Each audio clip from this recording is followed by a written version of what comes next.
ನಮ್ಮಿಬ್ರು ಮನೇಲಂತೂ ಯಾರೂ ಬರೋದಿಲ್ಲ. ಇನ್ನು ನರಸಿಂಹಣ್ಣ ಅವನು ಓದ್ಕೊಬೇಕು, ಅವನು ಬರೋದಿಲ್ಲ. ಸಂಜನಾ ಅಕ್ಕ ಏನೋ ಮೊದ್ಲಿಗಿಂತ ಒಳ್ಳೆಯವರಾಗಿದ್ದಾರೆ, ಆದ್ರೆ ಅವರು ಕನ್ನಿಕಾ ಅಕ್ಕ ಮತ್ತೆ ನರಸಿಂಹಣ್ಣನ ಬಿಟ್ಟು ಬರೋಕ್ಕಾಗೋದಿಲ್ಲ, ಆದ್ರಿಂದ ಅವರು ಬರಲ್ಲ. ಇವಾಗ ನಾವೇನೋ ಮಾಡೋದು? ನಮ್ಮನ್ನ ಯಾರೋ ಕರ್ಕೊಂಡು ಹೋಗ್ತಾರೆ? ದೀಪಾ ಅಕ್ಕ ಇದ್ದಿದ್ರೆ ಇಷ್ಟೊಂದೆಲ್ಲ ಚಿಂತೆನೆ ಇರ್ತಾ ಇರ್ಲಿಲ್ಲ, ಖುಷಿಯಾಗಿ ಕರ್ಕೊಂಡು ಹೋಗ್ತಿದ್ಲು. ಆದ್ರೆ ಅಕ್ಕನ ಜಾಗದಲ್ಲಿ ಬೇರೆ ಯಾರಿದ್ದಾರೆ? ನಿಮ್ ದೀಪಾ ಅಕ್ಕ ಇನ್ನೂ ಬದುಕಿದಾಳೆ ಕಣ್ರು. ಏನ್ ಹೇಳ್ತಾ ಇದ್ದೀರಾ ಅಂಕಲ್? ದೀಪು ಅಕ್ಕ ಇನ್ನ ಬದುಕಿದಾಳ? ಹೌದು, ದೀಪನ್ ಜಾಗದಲ್ಲಿ ದಿಶಾ ಆಗಿ ಅವಳಿದ್ದಾಳೆ. ಅಕ್ಕನ ಜಾಗನ ಬೇರೆ ಯಾರು ತುಂಬಕ್ಕಾಗಲ್ಲ ಬಿಡಿ ಅಂಕಲ್. ನಿಮ್ ನೋವು ಏನು ಅಂತ ನನ್ಗೆ ಅರ್ಥ ಆಗುತ್ತೆ ಕಣ್ರು, ಆದ್ರೆ ಏನ್ ಮಾಡಕ್ಕಾಗತ್ತೆ, ಎಲ್ಲ ವಿಧಿ ಆಟ. ದಿಶಾನುವೆ ದೀಪನ್ ತರ ತುಂಬಾ ಒಳ್ಳೆ ಹುಡುಗಿ.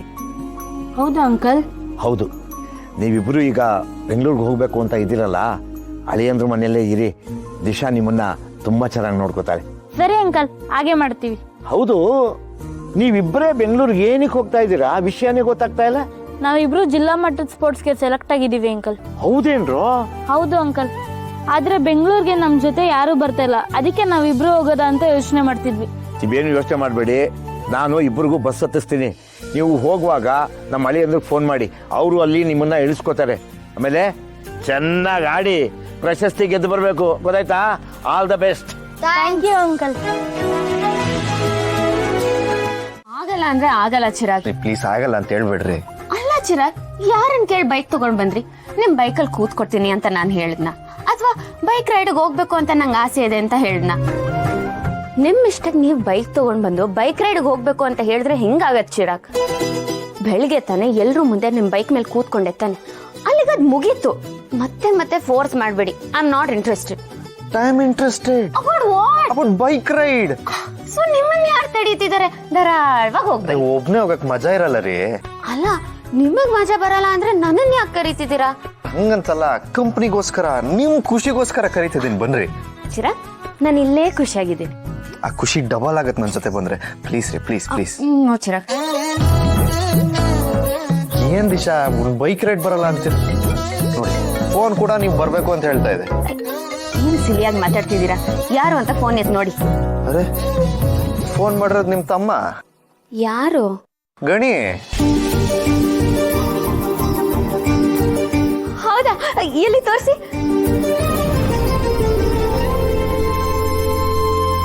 ಯಾಕೆ ಸೈಲೆಂಟ್ ಆದ್ರಿ? ಅಲ್ಲ, ಗಣಿ ಹೆಂಗ್ ನನ್ ತಮ್ಮ ಆಗ್ತಾನೆ? ನೀವ್ ಹೇಳ್ಬೇಕು. ದೀಪ್ ಅವ್ರು ಖುಷಿ ಪಟ್ಟಂಗೆ ನೀವು ಖುಷಿ ಪಟ್ರಿ. ಅದು ಗಣಿ ಸುಬ್ಬು ನೋಡಿದ್ರೆ ಪಾಪ ಅನ್ಸುತ್ತೆ, ಅದಕ್ಕೆ ಹಾಗೆ ರಿಯಾಕ್ಟ್ ಮಾಡ್ದನಪ್ಪ. ಏನು ರಿಸೀವ್ ಮಾಡ್ಲಾ ಬೇಡವಾ? ಪಾಪ ಏನಕ್ಕೆ ಫೋನ್ ಮಾಡಿರ್ತಾರೋ ಏನೋ. ನನ್ನ ಜೊತೆ ಬೇಡದಿರೋ ಡಿಸ್ಕಷನ್ ಮಾಡೋದ್ ಬಿಟ್ಟು ಫೋನ್ ಎತ್ಬಿಟ್ಟು ಏನೋ ಅಂತ ಕೇಳಿ. ಹಲೋ. ಹಲೋ ಬಾವಾ. ಹೇಳೋ ಗಣಿ, ನಿಮ್ ಭಾವನೆ ಮಾತಾಡ್ತಾ ಇರೋದು. ಬಾವಾ, ನೀವೇ ನನಗೆ ಭಾವನೆ ಆದ್ಮೇಲೆ ನೀವ್ ಯಾಕೆ ದಿಶಾನ ಮದ್ವೆ ಆದ್ರಿ? ಅದ್ ಸರಿನಾ?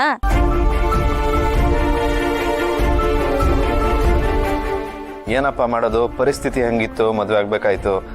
ಹಂಗಂತ ನನ್ ದೀಪ ಅವ್ರನ್ನ ಬಿಟ್ಕೊಡಲ್ಲ. ಅವ್ರು ಯಾವತ್ತಿದ್ರು ನನ್ ಕಣ್ಮುಂದೆನೇ ಇರ್ತಾರೆ. ಹಾಗಿದ್ರೆ ನಾವು ನಿಮ್ಮನ್ನ ನಂಬ್ತೀವಿ. ಅಷ್ಟಾದ್ರೂ ನಂಬ್ತಿರಲ್ಲ. ಥ್ಯಾಂಕ್ ಯು ಸೋ ಮಚ್ ಕಣ್ರ. ಆದ್ರೇನ್ ಮಾಡೋದು, ಕೆಲವ್ರಿಗೆ ನಮ್ಮಲ್ಲಿ ನಂಬಿಕೆನೇ ಇರಲ್ಲ, ಎಷ್ಟೇ ಕರೆದ್ರೂ ಬರಲ್ಲ ಅಂತಾರೆ. ಯಾರ್ ಬಾವ ಅದು? ಅವ್ರಿಗೆ ಫೋನ್ ಕೊಡಿ, ಅವರು ಯಾಕೆ ನಿಮ್ ಜೊತೆ ಬರಲ್ಲ ಅಂತ ಅವ್ರಿಗೆ ಬೈದ್ ಬುದ್ಧಿ ಹೇಳ್ತೀನಿ. ಕೊಡ್ಲಾ? ಅವನ್ ಬಯೋದೇನೋ, ನಾನೇ ಅವ್ನ್ಗೆ ಹೋಗಿತೀನಿ, ಕೊಡಿ. ಹೇ, ಓಲಿ ಬಿಡಿ ಪಾಪ. ಸರಿ ಗಿಣಿ, ಏನೋ ಫೋನ್ ಮಾಡಿದ್ದು? ಖರ್ಚಿಗೆ ಏನಾದ್ರು ದುಡ್ಡು ಬೇಕಿತ್ತ? ಬಾವಾ, ಅಕ್ಕ ಇದ್ದಾಗ್ಲೇ ನಿಮ್ ಹತ್ರ ನಾವು ದುಡ್ಡು ಕೇಳಲಿಲ್ಲ, ಇನ್ನು ಅಕ್ಕ ಇಲ್ದಿರ ಕೇಳ್ತೀವ? ದುಡ್ಡೇನ್ ಬೇಡ ಬಾವಾ. ಸರಿ ಬಿಡಪ್ಪ, ಎಷ್ಟು ಸ್ವಾಭಿಮಾನ ಇದೆ ಅಂತ ನಿನ್ ಮಾತಲ್ಲೇ ಗೊತ್ತಾಗ್ತಾ ಇದೆ.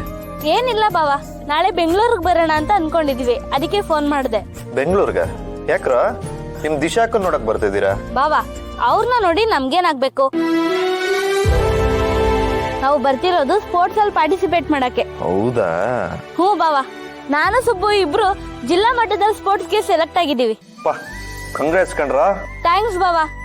ಅದು ನಾಡಿದ್ದೆ ಸ್ಪೋರ್ಟ್ಸ್ ಇರೋದ್ರಿಂದ ನಾವು ನಿಮ್ ಮನೆಗ್ ಬರ್ಬೋದಾ ಅಂತ ಕೇಳಕ್ ಫೋನ್. ಸಂಜನ ಖಾರ ತಿನ್ಸಿ ಕೊಬ್ಬಿಳಿಸೋಣ ಅಂತಂದ್ರ ಅದ್ ಯಾವನ್ ಜೊತೆನೆ ಸೇರ್ಕೊಂಡು ನನ್ನ ಪ್ಲಾನೇ ಉಲ್ಟಾ ಮಾಡಿದ್ರು. ಮಾಡ್ತೀನಿ, ನಿನಗ್ ಸರಿಯಾಗಿ ಪಾಠ ಕಲಿಸ್ತೀನಿ.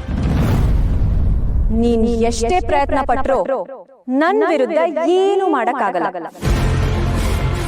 ನೀನ್ ಬಿಟ್ಟಿರೋ ಬಾಣ ನಿನಗೆ ರಿವರ್ಸ್ ಆಗಿ ಹೊಡೆಯುತ್ತೆ ಅನ್ನೋದನ್ನ ಮರಿಬೇಡ ಕನ್ನಿಕಾ. ಈ ಮನೆಯಲ್ಲಿ ನನ್ ಪರವಾಗಿ ನಮ್ಮತ್ತೆ, ನಮ್ಮ ಮಾವ, ನಮ್ಮಣ್ಣ ಎಲ್ರೂ ನಿಲ್ತಾರೆ. ಇನ್ ಸ್ವಲ್ಪ ದಿನದಲ್ಲಿ ನನ್ ಗಂಡ ಕೂಡ ನನ್ ಪರವಾಗೇ ನಿಲ್ತಾನೆ. ಅದನ್ನ ನೀನು ಕಣ್ಣಾರೆ ನೋಡ್ತೀಯ. ಆಗ ಅವನ್ ಸಹವಾಸನೇ ಬೇಡ ಅಂತ ನೀನೇ ಮನೆ ಬಿಟ್ಟು ಹೋಗ್ತೀಯ. ಅದಂತೂ ಚಾನ್ಸೇ ಇಲ್ಲ. ನರಸಿಂಹ ಯಾವ ಕಾರಣಕ್ಕೂ ನಿನ್ನ ಒಪ್ಪಲ್ಲ. ಅವನ್ ನೀನು ಕ್ಲೋಸ್ ಆಗಕ್ ನಾ ಬಿಡಲ್ಲ. ಏಯ್, ಗಂಡ ಹೆಂಡತಿ ಮಧ್ಯೆ ಥರ್ಡ್ ಪರ್ಸನ್ ಆಗಿ ಎಂಟ್ರಿ ಕೊಟ್ಟಿದ್ದೆ ತಪ್ಪು. ಅಂಥದ್ರಲ್ಲಿ ನನ್ನನ್ನ ಅವನಿಂದ ದೂರ ಮಾಡಿ ಅವನನ್ನ ಪಡ್ಕೊಳ್ಳೋ ಪ್ಲಾನ್ ಏನಾದ್ರೂ ಇದ್ರೆ, ಆ ದುರಾಸೆ ಇದ್ರೆ ಅದ್ ಯಾವತ್ತೂ ಈಡೇರಲ್ಲ ಕನಿಕಾ. ಅದಕ್ಕೆ ನಾನು ಅವಕಾಶನೂ ಮಾಡ್ಕೊಡಲ್ಲ. ಇವತ್ತು ನನಗೆ ಕೊಟ್ಟಿರೋ ಶಿಕ್ಷೆ ಬರೀ ಒಂದು ಸ್ಯಾಂಪಲ್ ಅಷ್ಟೆ. ಆದ್ರೆ ಇನ್ ಯಾವತ್ತಾದ್ರೂ ಕಿರಿಕ್ ಮಾಡಿ ಅವನನ್ನ ಪಡ್ಕೊಳ್ಳೋ ಪ್ರಯತ್ನ ಮಾಡಿದ್ರೆ ಅದಕ್ಕೆ ತಕ್ಕ ಶಿಕ್ಷೆ ಪಡ್ಕೊಳ್ತೀಯ ಅನ್ನೋದನ್ನ ಯಾವತ್ತೂ ಮರಿಬೇಡ.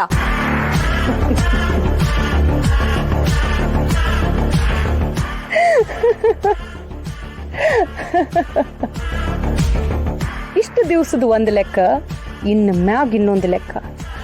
ನಿಂಗೊಂದು ಸತ್ಯ ಗೊತ್ತಾ ಸಂಜನಾ? ಯಾವ್ದ್ರ ಬಗ್ಗೆ? ನಿನ್ನ ಹಾಲಿ ಗಂಡ, ಐ ಮೀನ್ ನನ್ನ ಮಾಜಿ ಪ್ರೇಮಿ ನರಸಿಂಹನ್ ಬಗ್ಗೆ ಸತ್ಯ ಗೊತ್ತಾ?